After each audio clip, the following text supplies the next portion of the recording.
कोल्हापूर उत्तर मतदारसंघामध्ये जोरदार राडा झालेला आहे। राजेश लाटकर आणि राजेश क्षीरसागर यांचे समर्थक एकमेकांना भिडलेत आणि दोन्ही गटांमध्ये जोरदार घोषणाबाजी सध्या सुरू आहे।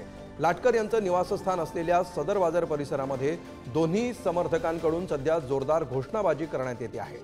कोल्हापूरमधल्या या ठिकाणची दृश्य सध्या आपण स्क्रीनवर पाहतो आहोत। कोल्हापूर उत्तर हा कोल्हापूरमधला सर्वात हाय व्होल्टेज ठरलेला मतदारसंघ। या ठिकाणी लाटकर आणि क्षीरसागर समर्थक भिडलेले आहेत।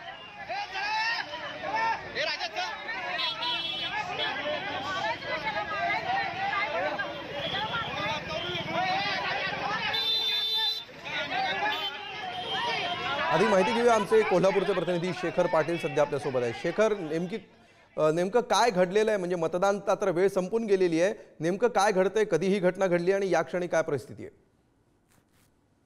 अमोल सर, कोल्हापूर शहरातल्या उत्तर विधानसभा मतदारसंघामधलं सदर बाजार एक परिसर आहे आणि या परिसरातील एक मतदान केंद्र आहे। या मतदान केंद्रावरती दरवेळी ज्या वेळी निवडणुका झालेल्या आहेत त्यावेळी अशा पद्धतीनं काही दंगा होण्याच्या घटना ज्या आहेत त्या झालेल्या आहेत आणि आज देखील तशाच पद्धतीची घटना जी आहे ती मतदान झाल्यानंतर झालेली आहे। सायंकाळच्या वेळी जेव्हा मतदानाची वेळ संपते त्यावेळी अशा पद्धतीनं काही समर्थक जे आहेत ते समोर येताना पाहायला मिळाले होते आणि आज देखील तीच घटना झालेली आहे। राजेश क्षीरसागर महायुतीचे उमेदवार आहेत, तर दुसरीकडे राजेश लाटकर हे महाविकास आघाडीनं ज्यांना पाठिंबा दिलाय, महाविकास आघाडीनं अपक्ष म्हणून लाटकर जे उभा राहिलेले आहेत त्यांना पाठिंबा दिला आहे आणि त्यांच्याच समर्थकांमध्ये खरं तर ही वादावादी झालेली आहे। एकीकडून लाटकर यांचे समर्थक घोषणाबाजी करत होते, तर दुसरीकडे क्षीरसागर यांचे समर्थक जे आहेत ते घोषणाबाजी करत होते। त्यामध्ये कुठल्याही पद्धतीनं दुर्घटना जी आहे ती घडली नाही, मात्र दोन्ही समर्थक मात्र आमने-सामने आल्यामुळे पोलिसांची तारांबळ या ठिकाणी उडाल्याचं पाहायला मिळालंय।